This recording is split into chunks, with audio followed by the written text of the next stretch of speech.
Welcome to Whores Talk Horror. We're not really whores. We just like wordplay. Hello and welcome to Whores Talk Horror. I'm Sharon. And I'm Melinda. We are honored and so excited to welcome back to the show one of our favorite guests. He is one of the writers, directors, and producers of the fan film and unofficial, or maybe official, sequel to the original Black Christmas film titled It's Me, Billy, available to watch now on YouTube and Vimeo, and we will definitely put those links in our show notes if you've not already seen them all over our social media and such. Welcome back to the show, Dave McRae. Thank you so much for coming back to talk to us about It's Me, Billy. Thank you very much for having me on, ladies. I really appreciate it. Anytime. You are welcome to come on our show anytime. Before we start talking about your film, which Mindy and I have both watched multiple times now, I do have to say to our listeners, if you have not watched It's Me, Billy yet, I'm throwing out your spoiler warning here. We're going to try not to be super spoilery with our discussion, but as Dave stated in one of our emails, that it may be kind of hard to have a full discussion about the film without some spoilers. So you've been warned. We last talked with Dave this past February. It's episode number 86. So if anyone hasn't listened to that interview yet, please go check it out. As of May 28th, Dave, your film has been officially released to the public, and as of today, right now, It's Me, Billy has almost 500 views on Vimeo and over 20,000 views on YouTube. Congratulations. Correct. Thank you very much. Appreciate it. Thank you. Yeah. How has the reception to It's Me, Billy been so far? I think the reception has been overall, I think it's been really good. Obviously no film is without its criticism or critique, especially one that has high expectations.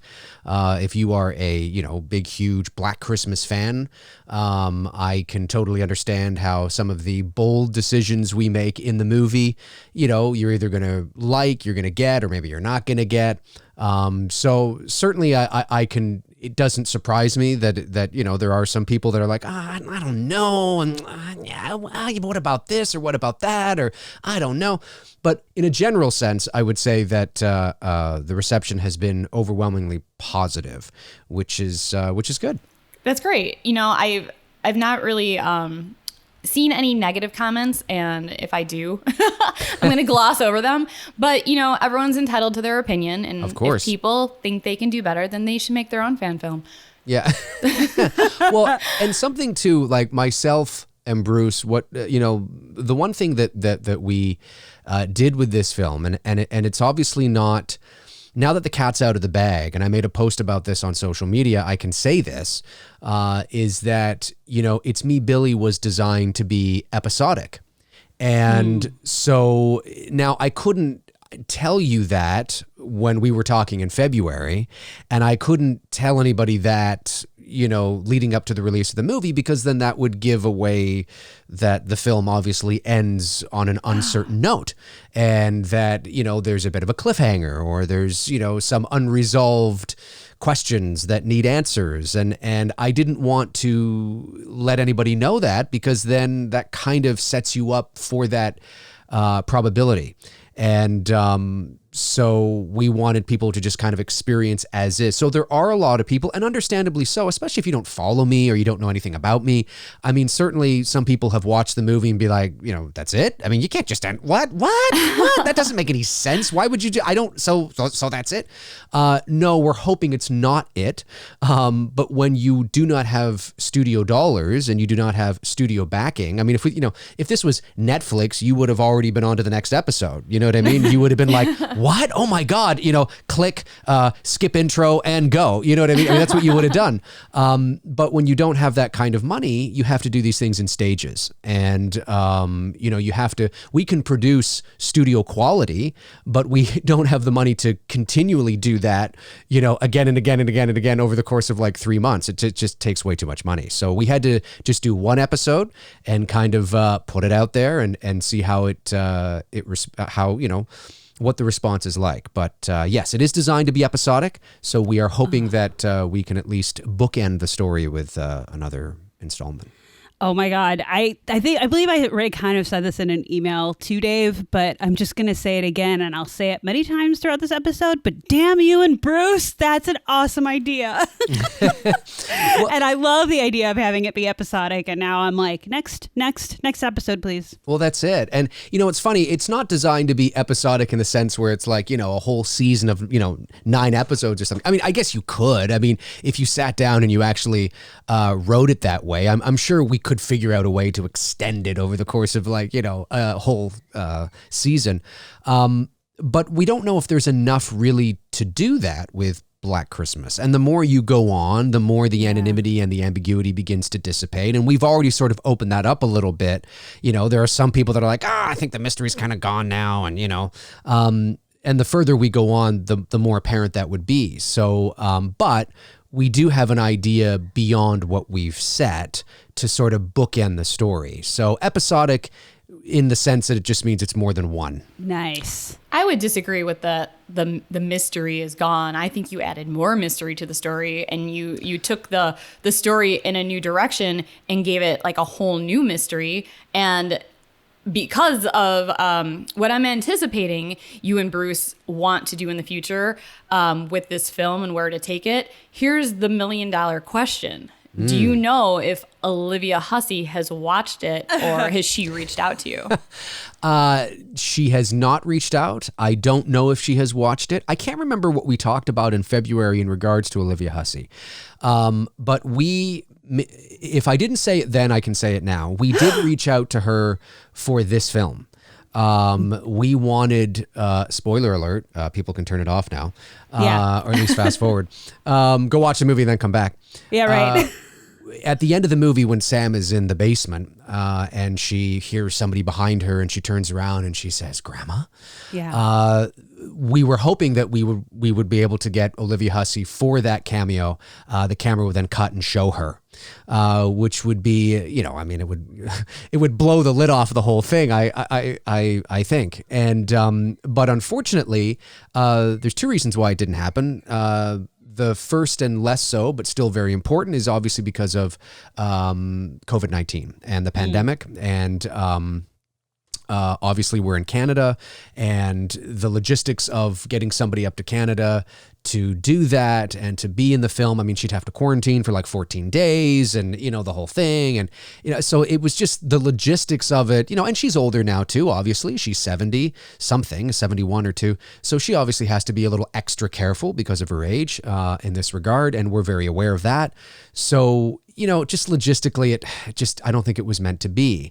One of our executive producers who picked up that perk on the Indiegogo campaign, we were hoping to also have in the movie as well, but couldn't, obviously, because of the whole thing. So there's that. And then there's the other side that we did reach out to her. We reached out to her representative, which I believe is her husband, if I'm not mistaken. I don't think she has official representation. She might, but I couldn't find any in one of the bigger agencies in Los Angeles. And I believe she's repped by her husband, who she's been with for years. And the Isley brother, right? Right. Yeah. So I reached out to, I think he has a website or something, and there's an email there. So I reached out. I did try to reach out to Olivia Hussey on Instagram. Didn't hear back. Not surprising. So I reached out through his email because my understanding was he's her rep, and I didn't hear back. So, it's entirely possible he's, being a little protective. Obviously, it's not just, he wouldn't, he has a different kind of view, the sense that this isn't just my client, this is my wife, so I do understand that. And it's also entirely possible that she's not interested, that she, saw it and was like, no, I don't care. You know what I mean? I mean, that's entirely possible. But we would love it. We would love it if Olivia Hussey could reprise her role in the next installment. I mean, that's the dream. That's the goal. If she doesn't, for whatever reason, she doesn't want to, she's not interested, she doesn't feel comfortable, we can't afford her, whatever the case is. Obviously, that's why you raise money. then we would just simply recast. I mean, that's what you do. The story comes first, and we would pay as much diligence and attention to casting her as we would when we casted Victoria Miro as Sam. So we would make sure that we cast somebody in the role that you go, I believe this is her. You know what I mean? But the goal, obviously, would be to have her in the film, and then it becomes this, cat and mouse game between Billy and Agnes and Sam and Jess. Well, Olivia Hussey, if you're listening, if you were to reprise your role, you would make millions and millions of fans extremely happy. It's true. It's true. It'd make me very happy too. And it Dave. would be, and Bruce and everybody. And but I mean, it would be an honor, and I get it, right? It's an unofficial fan film, it's a fan film. It's an unofficial sequel, and there are logistics around that in terms of certain things that have to be paid attention to. But that would be the dream. That would be the goal, and to bookend the story with her would be amazing. Yes. Oh my gosh. I'm almost speechless and forgot that I have a question for you. Okay. Well, let's just dive into the movie, shall we?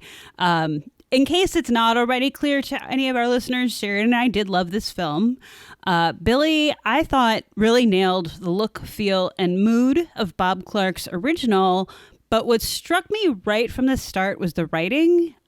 Dave and his co-writer / director / partner in crime, Bruce Dale, had what I consider an arduous task in front of them, getting the audience up to speed on what's been happening in the almost 50 frickin' years. And I said like 20 plus, and Sharon was like, Mindy, you're delusional. It's been much longer than that. 50 plus years since the first film was released.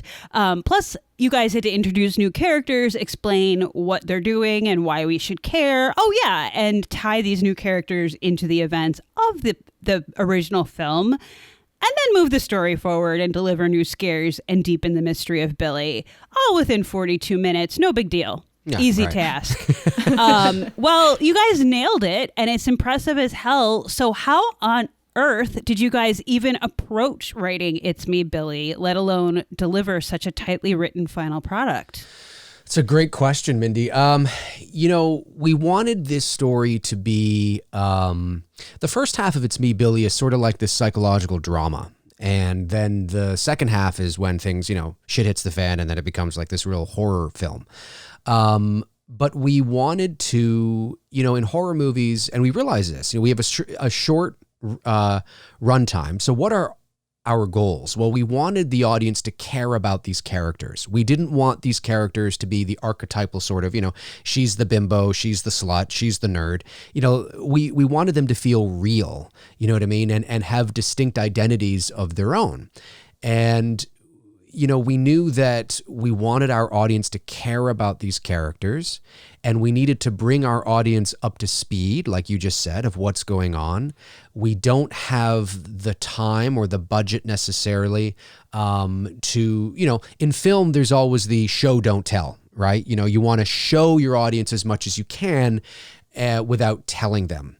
Now, this is dependent on a number of things. We do have a lot of exposition in our film, but it's motivated by character emotion. And, if you are going to tell, quote unquote, the audience something through exposition, there has to be a reason for our characters to be having this conversation. They can't just be standing there in the middle of nowhere having a conversation as if they're winking to the audience saying, oh, hey, in case you didn't get it, and you see that a lot in inexperienced film with maybe, up and coming filmmakers who are trying to get a lot out.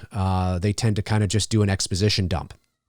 But it's all on how you do it and what is the motivation for the characters to be having the conversation. So Sam is going through a lot, and she's lost her mom, she's lost her grandmother, so she thinks, and we wanted to sort of piggyback on that emotion and utilize that as the catalyst that drives a lot of the exposition between her and her friends. And then it feels genuine, it feels authentic, because you believe, at least we hope you believe, that Sam is really going through these things. And then you can have just a few moments of exposition that bring people up to speed of what's going on in the movie. And it's tricky to do. It's not easy. There was a lot of drafts. I think there was about 14 or 15 drafts of the script. And a lot of that was nailing the writing. How can we compartmentalize these, get to the point of what's going on without it feel like we're rushing or getting to the point, and just kind of like a window into what's happening. Like the porch scene is a great example of that, where again, it's motivated by Sam's emotion. You understand not only what Sam is going through, but it also gives you a window into what was going on between the relationship dynamic between the three generations of women between 1974 and 2021. So, we're kind of killing several birds with one stone there. And it's not just an exposition dump. You're really getting to know who these characters are and even who Emma is in relation to Sam. So it was tricky. It wasn't easy, but I think we succeeded at least as best we can in this kind of a situation. Yeah, I actually noticed that just because, like, when I was working in Chicago theater with a bunch of writers, I'm not a good writer myself necessarily, but I recognize good writing, and I realized that I never felt like I was watching an exposition scene, which I found to be very impressive. And yeah, again, well done. Like, that kind of blew me away, because I love him to death, but Joss Whedon has a problem with that, with exposition. Especially, I love the show Firefly, but it took me like 3 episodes before I was in it. And you guys did it all, everything I just mentioned, in 42 minutes, including like giving exposition without making it feel like that's what was happening. So bravo, but yeah, brilliantly done. Thank you. I think part of that too is, and again, I'm obviously I haven't written like a major, Avengers film or anything like that, but I think what helped is keeping the characters real, and like, what would you be saying, and like, I do understand that, obviously you have to remember there is an audience, and myself and Bruce were very nuanced with some of our approach and some of the clues and things that are in the film, which we can talk about, but definitely, if you write the characters as real people, you don't need to think too hard about how they're saying something, because people talk over each other. They can be candid. They can be nuanced themselves, and I think that really, we treated our audience as if they were intelligent, and that they can pick up on these nuanced clues of what they're saying, and Sam doesn't need to turn to the camera and say, oh, I had this horrible upbringing and, my mom was just an alcoholic, and she doesn't need to say that. She can speak very sort of nuanced in the way that she's speaking, because Emma already knows this information. You know what I mean? She already knows about all this. So anyway, yeah, but that's, I appreciate you saying that. And it was not easy, but thankfully I think we succeeded where we needed to. And Dave, you mentioned the porch scene, and I actually wrote a quote from that scene that really, I thought, stood out to me. It's where Sam's talking about her mom and her grandma, and that her grandma always said, quote, she believes they survived that night for a reason, end quote, meaning Jess and her unborn child, correct, who we now know she ended up keeping. And that line just really gives you like a great emotional connection with the characters, and really brings in the backstory, and just that one line right there. And the cast of the film, besides Billy, is entirely female. So correct. I was just wondering how you and Bruce, 2 men, went about writing the dialogue for basically an entirely female cast. Yeah, well, I mean, it wasn't easy. But again, when you are playing to, obviously, there are certain ways that men speak, or certain things that certain cadence and the things that men will say, and there are certain things that women will say as well. We obviously do have our differences for sure, but at the heart of the story is really emotion. And women and men tend to feel, or we can feel, emotion the same way. And so when we tapped into, what would Sam be going through? What would she be thinking? It wasn't as difficult as we thought it was going to be, especially in those moments. it was a little more difficult when we got to the dining room scene, when they're just kind of having fun back and forth talking about Chris and Mark, because there definitely may be certain nuances and things that girls that age would say that, us in our 40s have no idea anymore. But when it came to the real emotion side of things, it was easier to write. Because I think we all kind of would experience that the same way. But it did go through drafts, and the ladies did give us some pointers and some tips with certain things, which is great. I mean, that was so awesome. But what was really cool too is that there was a certain validation for myself and Bruce as well, in the sense of that they didn't have a lot of notes either. Like, they really did like what we were writing. Just certain little things, that came up that maybe Emma would say this and not that.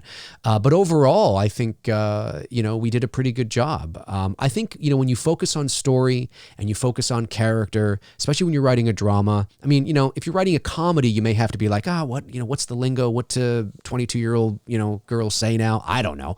But when you're really talking about emotion, and how anybody would feel in that kind of a situation, I think it's easier to do. Yeah, I think you did a great job with it.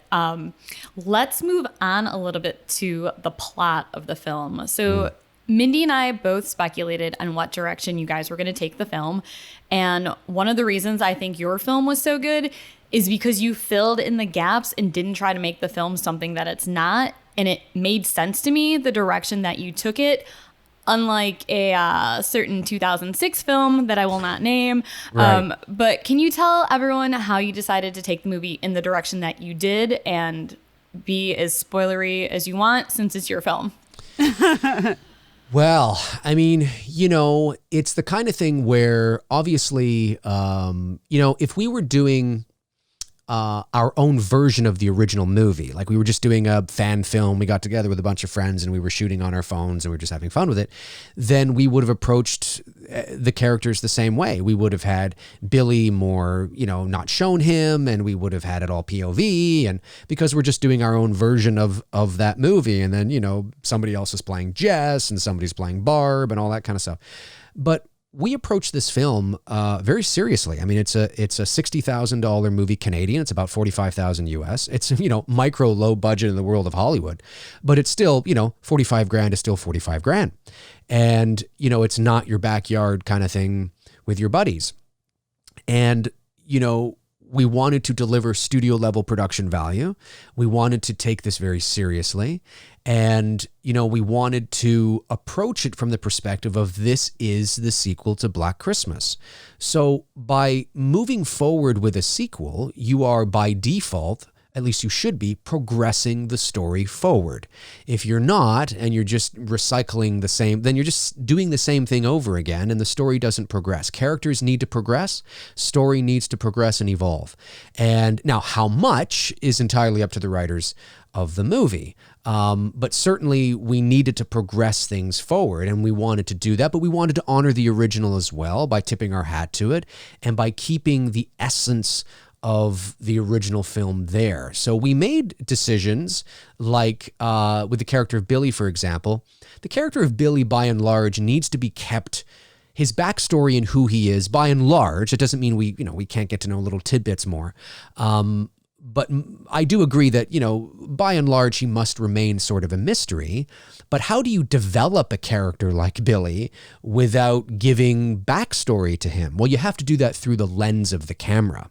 And so in the original film, he was all POV, and I think a couple of silhouettes in the doorway of Barb's room, and then, of course, on top of her with the eye. So there's a little bit of that. But we wanted to show Billy from a perspective that you hadn't seen before, but not show him, if you know what I mean. And obviously, our creative choice to do that did rub some fans the wrong way. But it's completely understandable. But again, we needed to progress this character. So how do you progress him without actually, progressing him? And again, that's through the lens and how you show him. So that was why we decided to do that with Billy. With the story, again, it's about where do we want to go? we do know where we want to go, and we're putting in the first 42 minutes of that story. So it really came down to, we knew we wanted to bring Agnes in, but contrary to popular belief by some fans who think that we are nodding to the '06 movie that decided to bring Agnes in and go left with it, we decided to go, the other direction.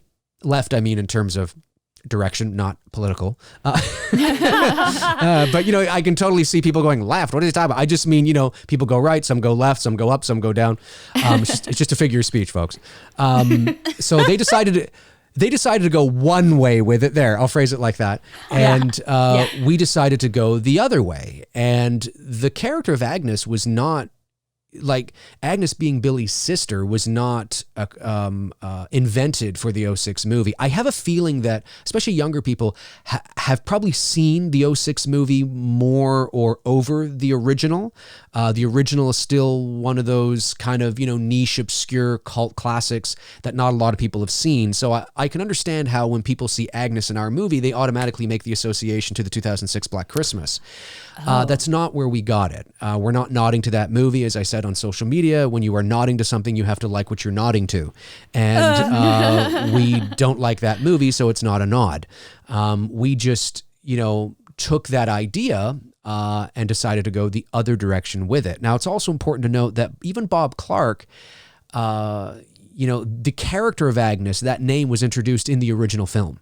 Right. And of course, we really don't know who she is in that movie. We assume that obviously through lines like, Billy, where's the baby? Where's Agnes? What did you do? We assume that she is a baby or was a baby at some point. Bob Clark even said years later that in his mind, Agnes was Billy's sister and maybe she was abused and maybe Billy killed her and his whole family and who knows, right? So that's where the inception comes from, is from that original film. And we wanted to bring Agnes into it as well in a very interesting way that would get the wheels turning. So, it was really... Hopefully everything I'm making or saying makes sense. It does. It really was. I know I'm talking a lot, but there's so much to talk about. And it really is just about knowing the direction you're going and progressing the narrative forward. What do we need to do to keep this Black Christmas, but to progress it forward so we're not just doing the same thing over again? Well, a few things. First of all, I wanted to say my jaw fell open when you said what the budget was, because this, and I'm not just saying this because you're on our show, like, this did not feel like a small independent film to me. Watching this, it looked very much like a full-on Hollywood production, in my opinion. So bravo on that respect. We'll get to Agnes later because I had a very strong reaction when that reveal came, but I just wanted to give a quick update since our last interview with you, Dave. Sharon actually, I think it was after It's Me, Billy came out. Or no, it was right before Sharon, right? She had me watch the 2006 Black Christmas, so I finally got to see it. Oh, yes. And I was very disappointed to learn that Glenn Morgan was behind it. Yes. He was a co-executive producer with Chris Carter on The X-Files. His brother Darren is one of my favorite writers from that show. Mm-hmm. Anyway, but I was a little shocked by what they did with Agnes in that version. But we'll get to Agnes in a little bit. I think Sharon had something to follow up with. But yeah, I just wanted to say that, oh my God, it did not look like an indie film. I was shocked when I heard what your budget was just now because it was beautiful to watch. I appreciate that. Yeah, we worked really hard, and again, big shout out to our DP, Greg Bennett, who's a 2-time CSC. That's the Canadian Society of Cinematographers. He's a 2-time CSC award nominee. He's the real deal. I mean, he's been doing this for 25 years. He's a CSC alum, and this is what he does. So part of the reason why the movie looks so good is thanks to him. And of course, we also shot on the Arri Alexa, which of course is cinematic cameras. These are the movies they shoot, 1917, Joker, Game of Thrones. I mean, we were using the same cameras. So obviously that's another reason why it looks so good. However, as I always say, you can have the best piano in the world, and if you don't know how to play it, it's still going to sound like crap. So big shout out to our team and our lighting team that made it come to life. Yes, thank you. Everyone who worked on the film. I mean, incredible job. I echo like all of Mindy's sentiments on that. It really was a beautiful film to watch and does not look like a fan film. So if you hear fan film and you're like, I don't want to check it out because you think it's going to be like low budget, shot with an iPhone, that's not the case at all. No, not at all. And I just want to go back to what you mentioned briefly about Bob Clark and his interpretation of the backstory for Agnes, because I actually found this on the Black Christmas Wiki fandom page. It was from a Black Christmas documentary that I have not watched, but need to find it and watch it.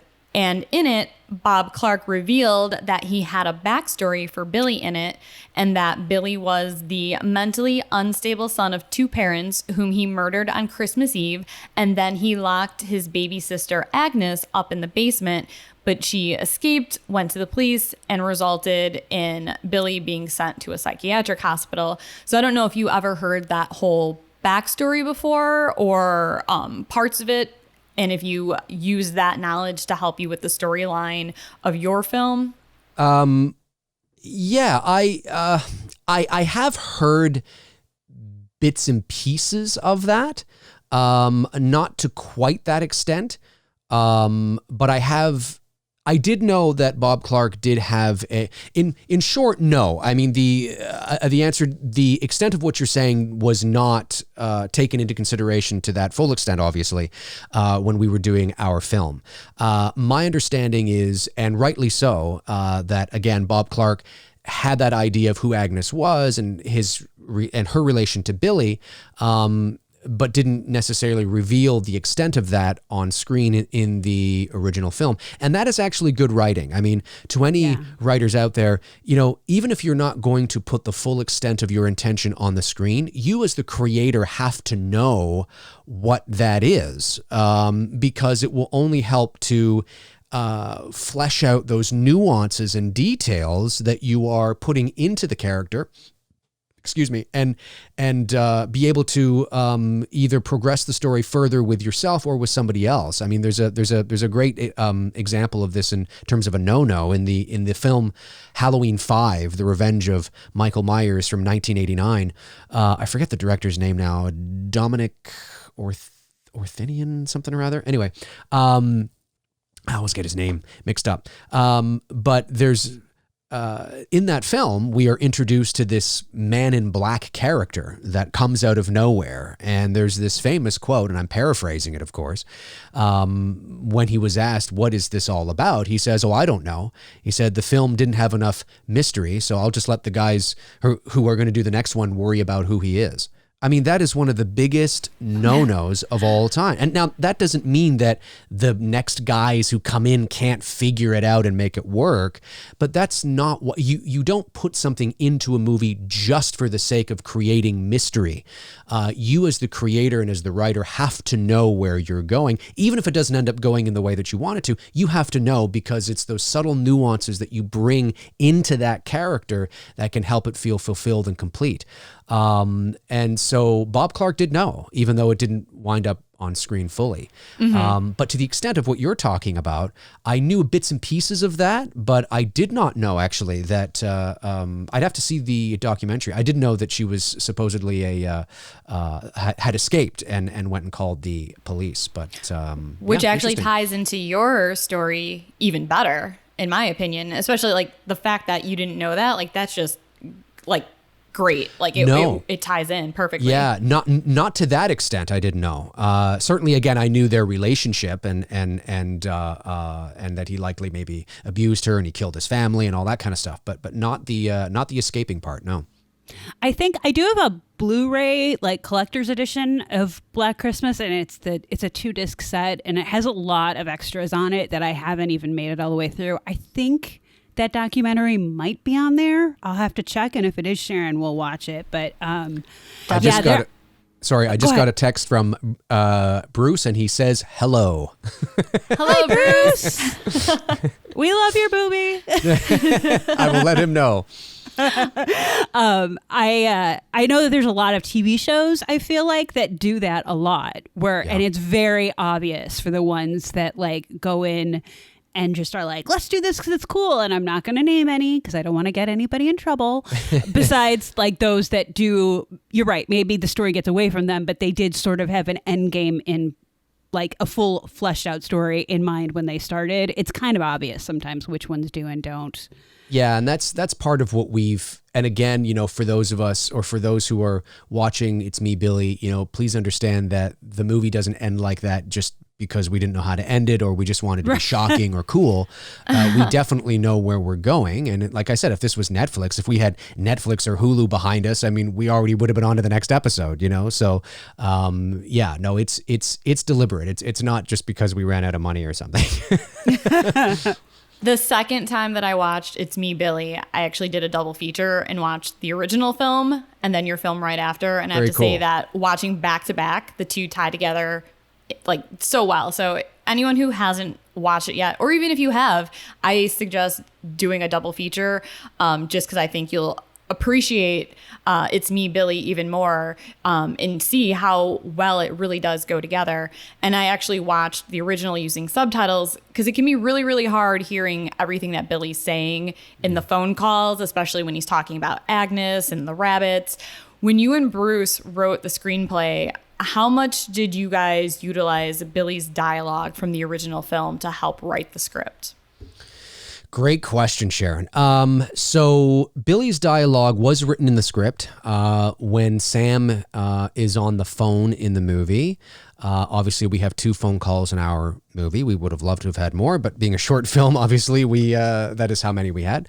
And our actor who actually plays Billy in the movie, the physical embodiment of the character, which is Brian Charles Peter. Big shout out to Brian, who just did such an amazing job. And that is his real hair, by the way. And he would sit off camera and he would read while Victoria was on the phone. And I always knew that I was going to be the voice on the phone. In post-production, obviously I was going to do that, being a professional voice actor. That's sort of my area of expertise. So it was sort of a natural fit to be able to do that and bring that character to life. But there are a few little times that Brian does appear in the phone call as well. There's a great moment when Sam is on the phone in the living room the first time she hears him, and you hear like it's almost like this maniacal laugh. It's just like this creepy laugh in the mix of the whole thing, and that's actually Brian. That's not me, and it was just so amazing that I had to use it. But how we approached it was in the original film. Again, there's more phone calls, so there's more opportunity to flesh it out. But amongst Billy's rambles, you do get clues and insight, as you guys know, to sort of what's going on or who he is, or maybe his backstory a bit. Things like, Billy, where's Agnes? Why'd you touch the baby? All that kind of stuff. And then in there, you hear like what sounds like just arbitrary nonsense. We wanted to kind of play it the same way with ours. And so I listened very carefully to what the phone calls were with Billy, the nuances of the performances, the pitch, how quickly it changes, the cadence of when there is a moment of what just sounds like nonsense mixed in with something that could be a clue. And we wanted to bring in our film clues to, and there's a few of them, clues to the original film and what may have happened, and certain clues that could get the wheels turning kind of in the audience's mind I don't want to give too much away, but just things like when you hear, you hear Billy on the phone in our film saying, why did you let her go, Billy? Why did you let her go? It's like, well, who's Billy talking about? And then of course that, he's likely talking about, that's Agnes likely through Billy's mind asking Billy why he let Jess go. You know what I mean? I mean, out of anybody, why did you let her go? Why did you let her go? Right. And then of course there's a creepy moment that still gives me goosebumps, is when the 3 of them are listening and you hear Billy say that he should have killed the baby. I should have killed the baby. So there's things in there. like there is arbitrary nonsense, of course, but there are little clues that we drop in there that hopefully give people some insight into Billy's mindset and what's going on. It's that establishing that foundation of what will hopefully be all revealed in the next chapter. So again, the approach was the same, just paying attention to the original film and the nuances of the performances. I have to say, when you're talking about things that give you goosebumps, I think it was that second call where they were all listening in, and there's some, and I'm obviously not speaking verbatim, but I there was some line that made me think, and it was about like, why did you let her go, that kind of thing, and bringing up the baby, that not only reminded me of Billy's comment that sets Jess off in the original where he says, you know, like having a wart removed. Correct. Where she talked about wanting an abortion. But then there was a moment where I had the sense of he wants the full collection because Jess, I didn't know yet that Jess was where she was in the basement. Right. Spoiler alert. But, also that like of course he knows who Sam is, and he was aware of who her mother was. Like that whole idea scared the crap out of me. So well done. Oh, thank you. But pitch perfect. And I know that's what you do for a living, but like the phone calls were excellent. And I'm gonna just get a little bragging rights in really quick here because do it up. The Agnes reveal, I'm not going to lie, I squealed. I was watching the screener alone in my living room, like with my cat. Like, I know that sounds kind of sad, but we're still sort of in a pandemic here, whatever. And I didn't want anyone else to watch the screener, obviously, because it hadn't been released yet. But I squealed with the Agnes reveal. And I'm just going to say, sorry, Sharon, but Sharon was like, I didn't get that at first.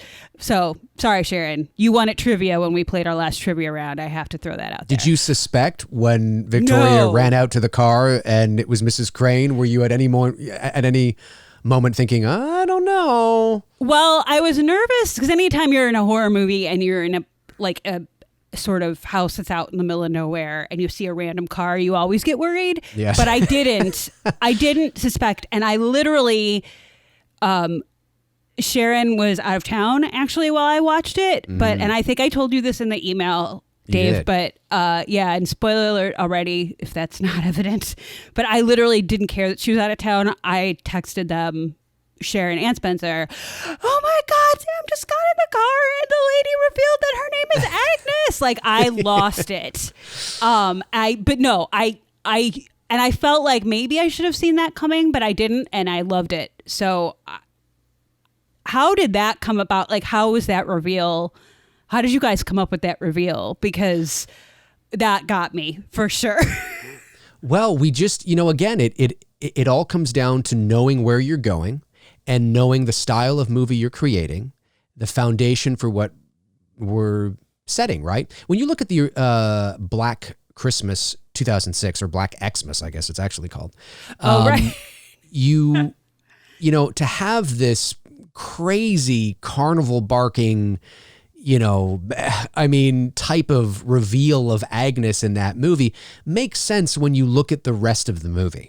You know what I mean? And who Billy is, and skin cookies and incest, and, and the way the film is presented, it would be strange all of a sudden if there was this real deep-seated, incredible moment with this Agnes reveal or something, right? I mean, the rest of the movie has to fit the foundation for what you set. So, Agnes in the 2006 movie was played by a guy, you know what I mean? And then of course you have this really eccentric, weird looking version of Agnes. And then, it makes sense when you look at the rest of the movie. So with us, our film was much more mature. And it was much more psychological. And so our reveal then is much more mature. It makes sense that the reveal would be nuanced and more mature. She doesn't have to run out onto the stage going, I'm Agnes. She doesn't need to do that. She just turns and says, please, dear, call me Agnes, okay? Like as if it's a throwaway line. Yeah. As if it doesn't mean anything, because it doesn't mean anything. Because to Sam, it might not mean anything to her. Right. You know what I mean? And so, it is for the audience, obviously, at that moment. But Caro, and shout out to Caro Coltman, who played Agnes / Mrs. Crane. Her performance was so nuanced and so great. And that's the way we wanted her to play it, was just a moment where the subtlety and the inconspicuous nature of the reveal is what is so chilling. It's not a moment where, it's this big ta-da, I mean, even though it is kind of, it's not, there's not a lot of fanfare attached to it. And that was deliberate. And again, it's all because of the style and the feel and the tone of the rest of the movie. It would be strange all of a sudden if, she pulled the car over and she got out of the car and she attacked Sam right there and threw her up against the hood and saying, "I'm Agnes." Yes. I mean, it would be so weird. I mean, it would be like, the hell's going on here, right?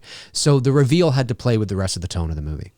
Well, my neighbors are good people, so they didn't seem to mind me scream in the middle of that. So they might not thank you as much, but I thank you for that. That was amazing.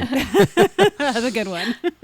Let's go back to giving more accolades to your crew. I just want to say the lighting, the sound design, the sets also set this film apart from most other fan films and, small budget films, and made it look like a really big Hollywood film. How ddid you find this amazing house to film in? And if you say that this is your house, I'm quitting my job immediately and starting my career as a voice actor, because clearly I'm not making enough money. Yeah, me too. It is my no. It's it is Can not. we move in with you? No. Yeah, I got a lot of room. Spencer, come on up. So I'm there. Exactly. Contrary to popular belief by some people who've watched the movie, and again, this is part of the nuance that Bruce and I put into the film. We're treating our audience intelligent. We're not sort of spoon feeding them information. We're just kind of presenting as is and allowing the audience hopefully to fill in those gaps and clues. And of course, if we get to do another installment, those nuances will only become more apparent.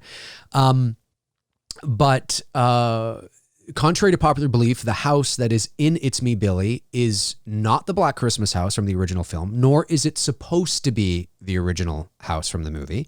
It is supposed to be Jess Bradford's house that she purchased however many years ago, way up in the north, to get away from it all, to get away from the unwanted attention from her book, The Belmont Murders, which she became very successful with. She made a lot of money on. She did talk shows and interviews, and through that, of course, she would get prank calls, not from Billy, but just from, people being dumb and harassing her, and she wanted to get away from it all, so she moved way up north, not way up north, but up away from Bedford, let's say, to be isolated, and she became maybe a bit of a recluse. And Sam, of course, would spend a lot of time up there with her and her friend Emma as well, and all that kind of stuff. So we knew. So it is not supposed to be the original house, just for people out there who might think that it is.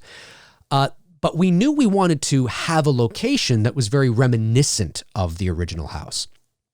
And myself and Bruce, obviously, we're from Toronto. We live in Toronto. The original Black Christmas was shot here in Toronto, and the house is here. And in February of 2020, we about a month before the pandemic hit, we actually went down to the original Black Christmas house to try and secure it for this film. Not as the main location, but we originally wanted to open the movie with the original house. And I'm not sure if I mentioned this in our last interview, but we were denied access. We didn't even get past the intercom.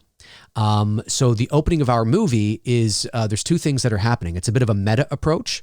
The dialogue you hear between the ladies in the car about how, I just wish we had gotten in, Yes. Sam, we didn't even get past, the intercom and all that kind of, that's very much Bruce and I. That's what happened to Bruce and I. So it's our way of getting the Black Christmas house in the movie without it being in the movie. Love it. And so it's a bit meta there, but that's not the only thing that's happening, obviously. That would be a little too self-indulgent if that was the only reason for it. Obviously, we are introduced to Sam's character, the emotional state. She's being denied access to the sorority house, which is a house her grandmother used to talk about all the time. And in order to be, because she's being denied access, because she's being denied access to that, she feels subconsciously that, at the very least, that she's being denied access or being denied the ability to grieve that part of her grandmother. So, that's really the most important thing that's happening there, but it is a bit meta and very symbolic. But we wanted to have a house that was reminiscent of the original house. as our main location.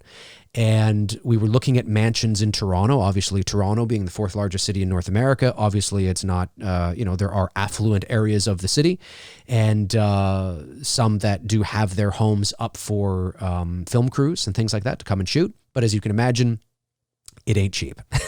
And, sometimes it's, it can be, many, many thousands a day. And so I was like, it's all disappointing. And anyway, I found this home, this other home in Almonte, Ontario, which is about 4.5 hours from Toronto, about 40 minutes from Ottawa, Ontario, which is our nation's capital. It's our Washington, D.C. And it's in this little town of Almonte. And it's a beautiful town right on sort of this river, and it's very pretty. They shoot films there all the time. And I saw this house, and it wasn't cheap, but it was cheaper than shooting in Toronto and more in line with probably what our budget was going to be. And so I reached out to them, and the rest is history. They were excited. We went up, we did a location scout, we fell in love with the place, and everything you see in the movie is the actual house. That is the attic of the house. That is the basement of the house. Wow. So we just fell in love, and we just needed to shoot there. So yes, it's not the original home, but you can't do a black Christmas home and not have like a real, ominous house to go along with it. Well, two things about that. One, this goes back to your comment about not spoon feeding things to the audience. I did notice on social media briefly, there were a few comments about that where people were confused about the fact that it wasn't the original home. But as you just mentioned, that is discussed in the opening scene. Like, I didn't have that question at all because I was paying attention. Right. And then the other thing, though, that I loved about it was that, no, it wasn't the original home, but I found it interesting that Jess found a house that was somewhat reminiscent. I mean, that staircase definitely, reminded me of the original sorority home. But then as Emma is showing Justine around, I think Emma makes the comment in passing because they're like going up the stairs as Sam is still downstairs. Emma says, "Oh yeah, there's a lot of great places to hide," and I just got the chills. Like, that just scared the crap out of me. Oh yeah. But yeah, I was surprised that so many people were confused by that, but I guess it goes back to how much you pay attention. And I think it's a horror movie, and I think people are, I think some people are maybe surprised of how mature it is. Maybe it's there's a lot of drama and emotion in it as well. It's not just a Friday the 13th slasher movie where you don't care about anybody. But the home too. I mean, despite the fact that yes, we wanted to shoot in a home obviously that was very reminiscent of the original house, it does play into the narrative as well. And Jess obviously became very obsessed with the events that happened to her. She believes they survived that night for a reason. She was all set to have an abortion. I mean, she didn't want to have anything to do with that baby, and it was Peter that wanted it, and she was ready to go ahead with it. And she likely would have if nothing had happened to her that night. But she obviously took that as a sign. She survived that night. She was the only one that survived that night. She went on with her life believing Peter was the killer. And then obviously something happened in those years that started to cast doubt, which obviously would be revealed in the next chapter. And she became obsessed. I mean, I think even, it's important our audience knows, again, these are the nuances, right? Why would Jess buy a home like that when it's so familiar to her? It's so familiar to her in some respects. Well, that's probably why, right? It's probably subconscious to her, right? She's obsessed. She needs, she kept the sorority phone, right? It became part of her identity. So I think there's a part of Jess that was so obsessed with it that she would make decisions even subconsciously, that were very sort of in line with her experience from many years ago. I actually had that comment. I was going to ask about that because since we do learn, obviously, at dinner that Jess had doubts eventually about Peter being the actual killer. Mm-hmm. Could it be, that was one of my questions, could it be that Jess was maybe doing even a little investigative work on her own, since she clearly had some sort of obsession, having written books, chose a house that everything you just said that was reminiscent of the original, but also in the beginning, the fact that the three girls were able to drive from the sorority house to Jess's house, what I assumed would have been a day's drive, like they had just come. It seemed to me like they had just come from trying to get into the sorority house. Correct. She clearly didn't move that far from the sorority house. So I guess was Jess maybe trying to find the killer herself, or do we have to wait for part two? I can't get into those details, but I can say that, our intention was obviously the sorority house and where she moved to, it's a few hours away, right? It'd be like leaving your town and driving, 2.5, 3 hours, maybe 4 hours. You know what I mean? It's certainly, you can do it in a morning, it's that kind of thing. But she's certainly far enough away that, and in the middle of nowhere that, she feels more at peace, I think, up there. But yes, I mean, there are clues to certain things. I mean, even that great shot when Sam is in the attic and she discovers, the newspaper articles and of course the books on the desk. There is a transcript that's there, and I've yet to see anybody mention it. But there's a transcript there, and again, it's not like we have this big red arrow pointing to it. I mean, I took a picture of it. I paused the screen and took a picture of it with my phone. Did you? Because I'm putting that in the post when we very cool. publicized this episode. So very cool. That transcript says the title of it is Peter's Innocence by Jess Bradford. Yeah. So clearly she was writing another book, and how that factors into everything going on, who knows? Well, since you've already brought up a few Easter eggs, let's get into it. So okay. I counted 12 Easter eggs, and you've said that everything in this movie was intentional. Correct. So yeah, all these were purposely there, and the super fans hopefully picked up on most of them. Mindy, do you have a count? How many Easter eggs did you find? I didn't count because I kind of started to, and I would notice stuff, but I'm again, not just pandering here. I would, put the movie on and be like, okay, I'm going to watch and I'm going to count. And I would just forget about counting and just keep watching the movie. So I have stuff written down, but I don't have an exact number. So we'll just talk through them. Dave, do you know how many Easter eggs that you put in the film? I don't off the top of my head. I'm sure I have it written down somewhere, but not off the top of my head. But 12 you picked up, that sounds good. That could be right. Okay. All right. I'm sure I missed a couple. Let's hear them. All right. Well, let me pull up my list. If you want to, of course, it's your show. This will be definitely spoilery. Okay. Yeah. Here, I'll start. Since you're pulling up your list, Sharon, I'll start with. Okay. I think the real obvious one is obviously Justine's death, and there's the eye shot, which I think everybody appreciated. Correct. I have the friend in the back seat wrapped in plastic. She. Oh my God, how that her expression looked exactly like Claire. Exactly. Like it was creepy. We have some great behind the scenes of that we'll eventually post. Oh, sweet. Shelby was so great. She was such a trooper, and we shot that. That was probably about 6:30 in the morning. And we had been up all night. I mean, we had, that was the last shot of the day. And we shot that about 4 times, I want to say, because there was a couple of times where she blinked. so we had to kind of, but it was very subtle. Like we could see it because we're watching on the monitor. And when we said, "Oh, Shelby, you blinked," she's like, "Oh, fuck, I did. Oh, damn it." So we had to do it again. But she was amazing. I mean, it looked great. I have Silent Night playing in one part. Yes, that is the same version that was in the original Black Christmas. Okay. And I do have a note here, manuscript called Peter's Innocence by Jess Bradford. Yeah. Written down, which I think I might have counted as an Easter egg just because it's definitely a throwback to the original movie. Correct, yeah. We have 2 unicorns. I only caught the unicorn brooch, but then you posted about another unicorn, which I missed. Yes. It's quick. It's very quick. Agnes, obviously.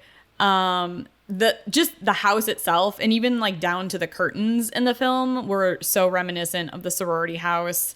I have the rotary phone, the rabbit song, only showing Billy's eye, which Mindy, I think you said. Yeah. I actually have a quick question.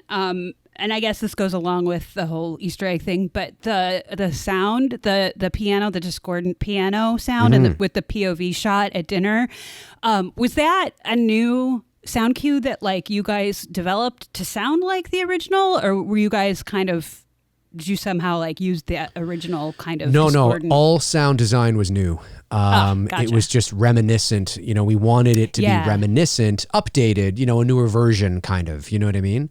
Of what they did. Yeah.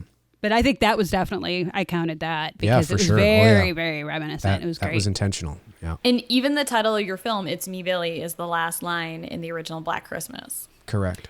And since you've said that, Sharon, the credits I would count as a wink because of the continuing falling snow, and then you hear the phone ringing slightly. That's right. Yeah. That's right.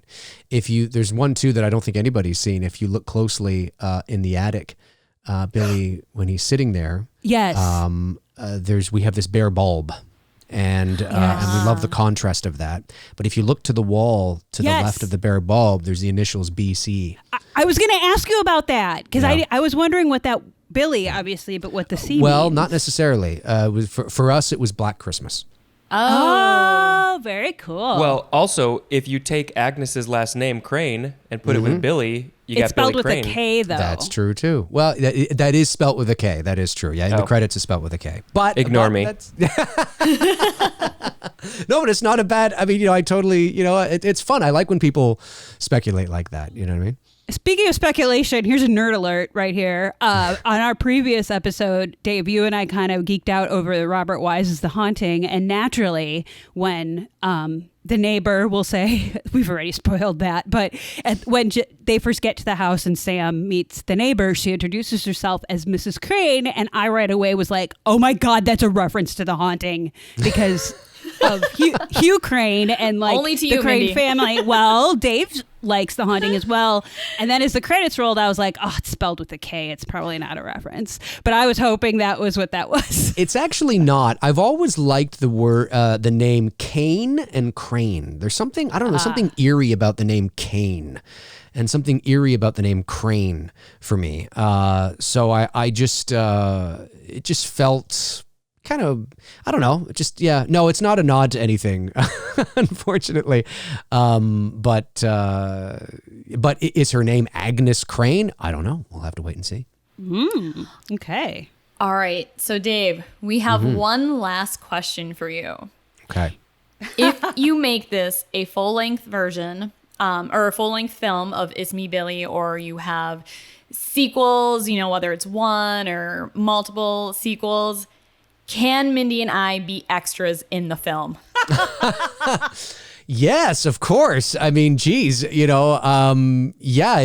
we could turn this into I mean, if this got picked up and it was like, we love what you guys did, let's just, here's $5 million and, make like a, you know what I mean? Yeah, of course. Why not? That'd be great. We'll work for free. I mean, we'll buy our own plane tickets. We'll pay for housing, but... All right, that's a verbal contract, and we've all heard it. And it's right here. So that's how you guys get people locked in, isn't it? It's through your podcast. That's what it is. It's out there on the interwebs. That's I noticed it. I was suspiciously left out of that. Yes. Oh. Well, we need someone to carry our suitcases. Oh yeah, so. that's right. I forgot suitcases. Yeah, I'm glad to hear you guys though are picking up on those nuances, because there are some things that, again, myself and Bruce, we did treat our audience, I mean, we didn't base everything so obvious, and like there were some people that said, I saw this the other day and said, well, why didn't, and again, this is very nuanced, so it's understandable why some people missed it.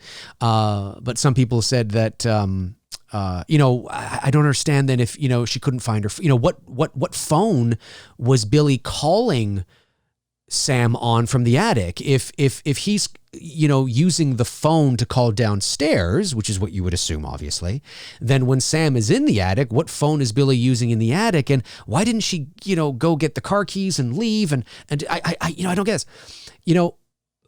So first of all, for those that may be confused, we didn't paint this right out, but we alluded to it. Obviously, when Sam rushes into her bedroom and she lifts up her pillow and she throws back her blankets, she's searching for her cell phone, and her cell phone's not there. And then when she's dumping her purse, she's looking for her car keys. And the car that they drove up in is actually Sam's car, not Justine's car.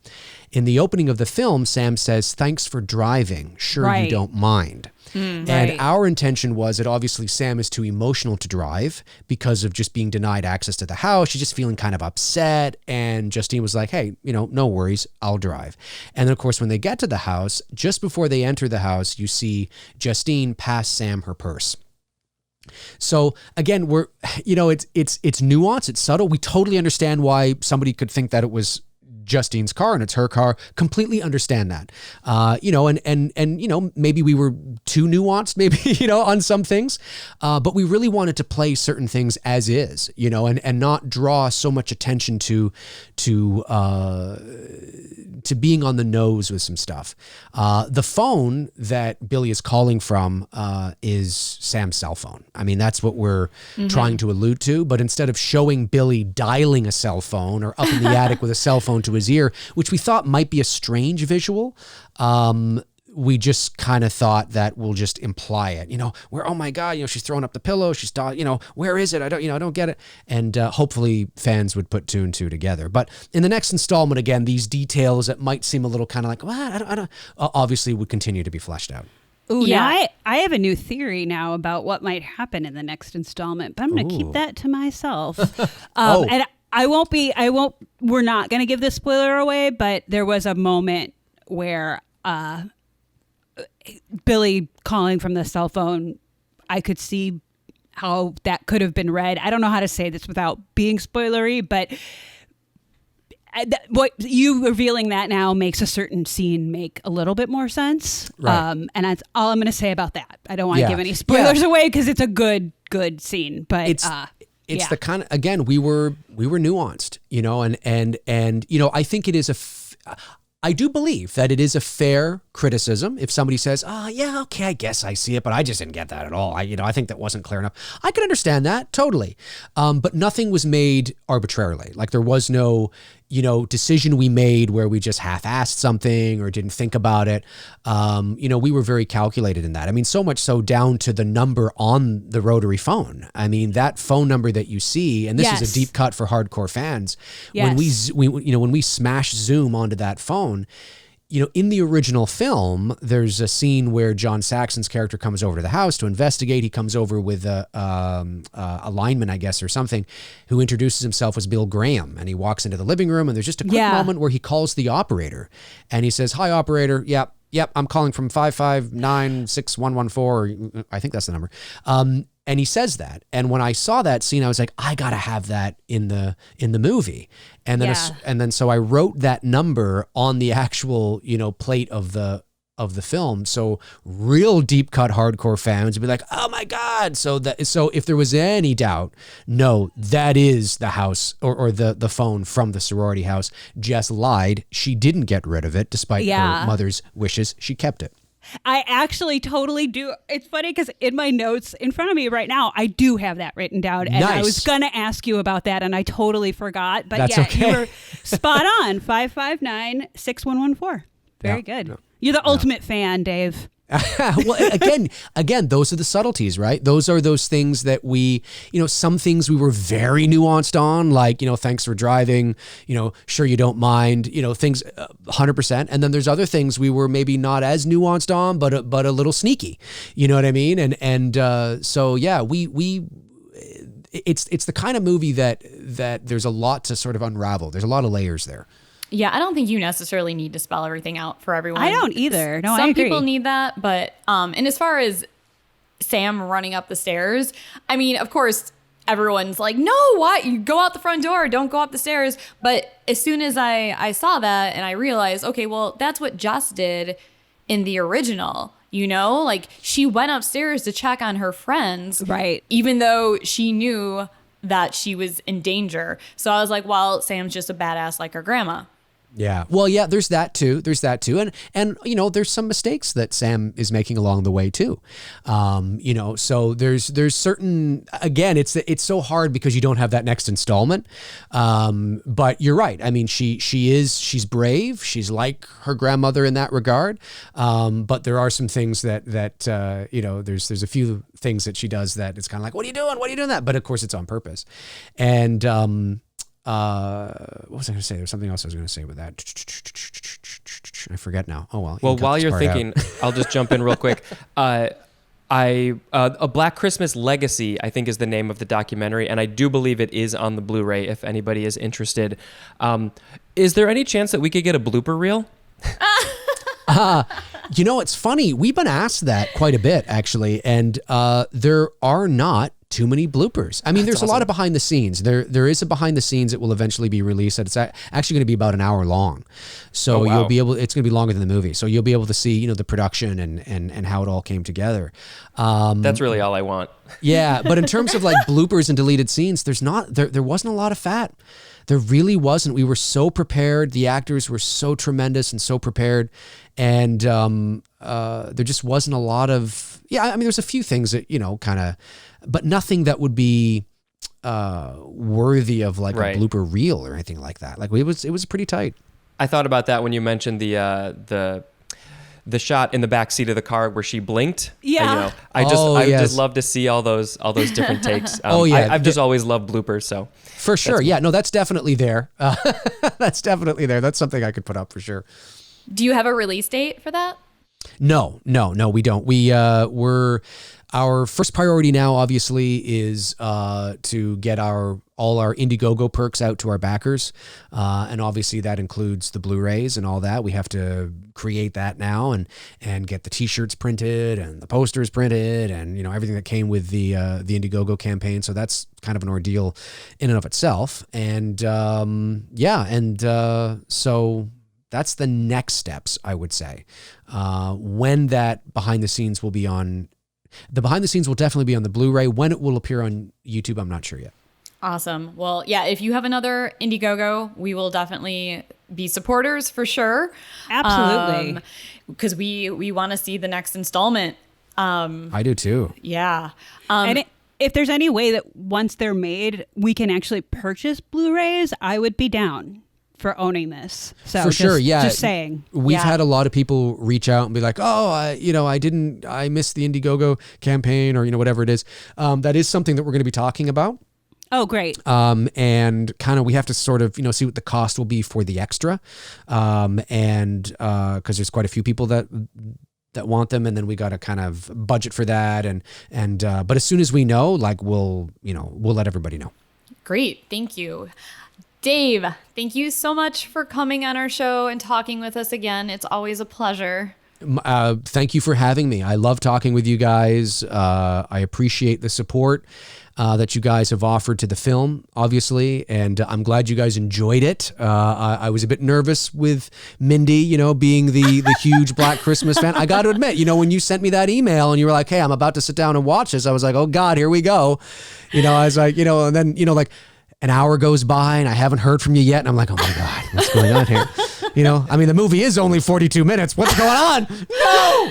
Sharon was like, I actually said to Sharon, and she was like, don't do that. Because I was initially going to write you and be like, oh man, Dave, I don't know what you guys were thinking. And she was like, okay, the movie goes live tomorrow. Do not give him a heart attack. Right. Yes. Yeah. Please don't give me a heart attack. But we just want to thank you and Bruce for It's Me, Billy, because as far as we're concerned, you've made the official sequel to Black Christmas, and we will accept no substitutes. Yeah, you know, it's cool to hear you say that. And, you know, it's cool to hear some people have also said that. And it's cool because I think I said this to you in February as well. You know, when we were on set shooting the movie, again, it's a fan film and it's a low budget film by Hollywood standards. But because we took it so seriously and we're shooting on all professional Hollywood stuff with, hired actors and hired crew and a award-winning DP and we're in this house in this location, and it really did feel like we were shooting the actual sequel, and on a much smaller scale, of course, 5 actors and about 13 crew, but it was amazing, to be able to be a part of this experience. And, not every film set obviously is as wonderful. Obviously, there are film sets out there where you butt heads and you don't get along with people, but this was a great experience through and through. And, if we're able to actually complete the story, hopefully, fingers crossed, much of the same crew would want to return because, I really understand now why filmmakers tend to work with the same people. I think it's important we also work with different people, but I can totally understand why some directors work with the same actors all the time, or some, directors work with the same DPs on every. I think Spielberg has used the same DP on every film he's done since Schindler's List, and so you understand that. You develop a relationship and a bond and a trust, and you have a good time. So you become friends, not just colleagues. So yeah, I can totally understand it. So our fingers are crossed. Yeah, and we'll be there experiencing it with you because we're going to be extras on it. Okay. That's right. That's right. We'll even get like a little maybe a photo of you guys in the background. That's something too that is a bit of an Easter egg. The scene when Sam enters the living room and she picks up the photo Yes. of her grandmother. In the background, there are 2 other photos. Yes. There's one in a gold frame that is Knightley Gaimo, one of our executive producers. Aww. And then behind him is a silver frame, and those are my parents.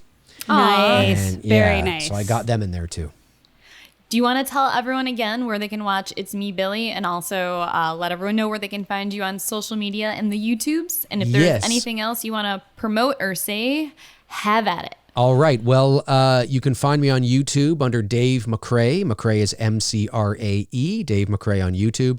On Twitter, it's at The Voice Man. Man is with 2 N's, at The Voice Man. On Instagram, it's Dave McRae 79. And then on Facebook, it's Many Things Dave McRae.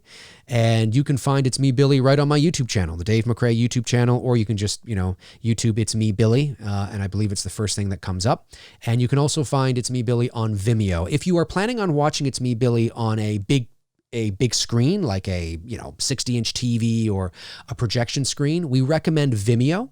And the reason for that is because there's not as much compression. YouTube, because they are having, I don't know how many hours it is a day, like millions of hours of video a day being uploaded, they tend to compress their videos more than Vimeo does.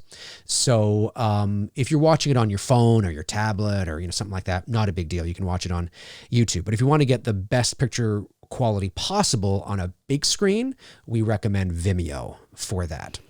And that's how I watched it. And I second that because I actually took a picture of my TV with I have hue lighting in my living room, so I put on my Christmas hue lights and then took a because bringing up the opening still, I was like, this is awesome. I was already excited, so I took a picture of my TV. I have this vision of Mindy baking Christmas cookies and getting eggnog and starting a roaring fire and then starting the movie. If I was an avid baker, that would have happened.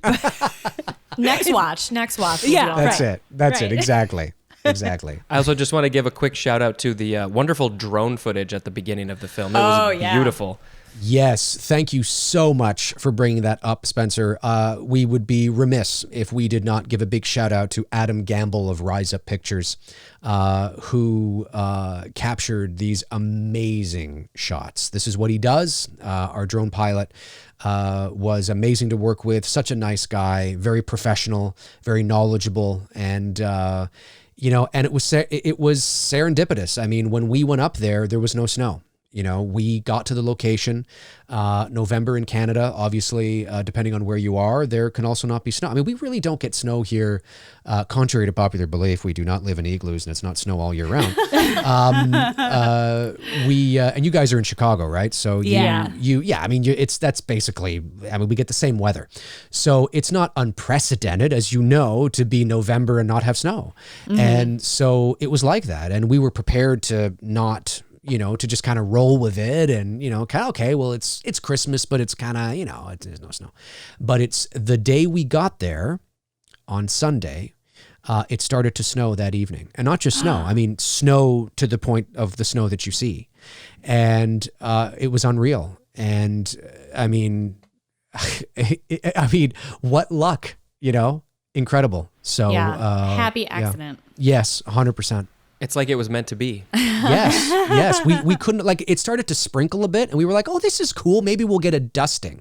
Because the next day in the morning, we were planning on shooting the opening scene of the movie, which of course is the car scene on the side of the road. And we thought, oh, maybe we'll have a dusting of snow. So, it's not going to be too bad. No, it's not like a dumping. Oh, this will be great. No, by the time we got up in the morning, it was like, we have to get up early because we need some of the crew to shovel. It was just, it was insane. It was fantastic. All right. Well, please, everyone, go check out It's Me, Billy, if you have not already. I highly, highly recommend watching it as a double feature with the original. Dave, thank you so much again. Can't wait to see what happens next. Me too. Thanks, guys. Really appreciate it. Thank you so much. All right. That was an awesome interview with Dave.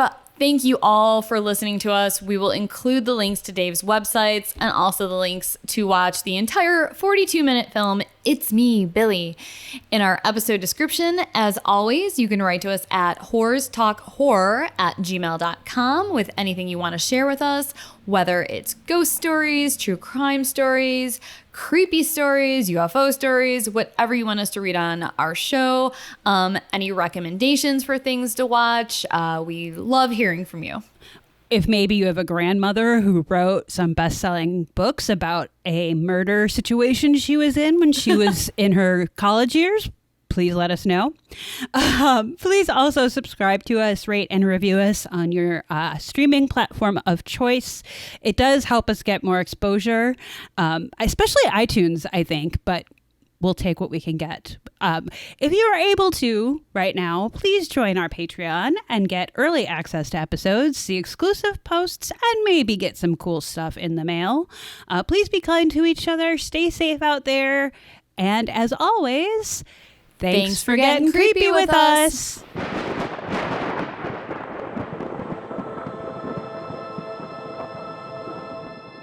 Sharon, do you want a beer? Oh my God.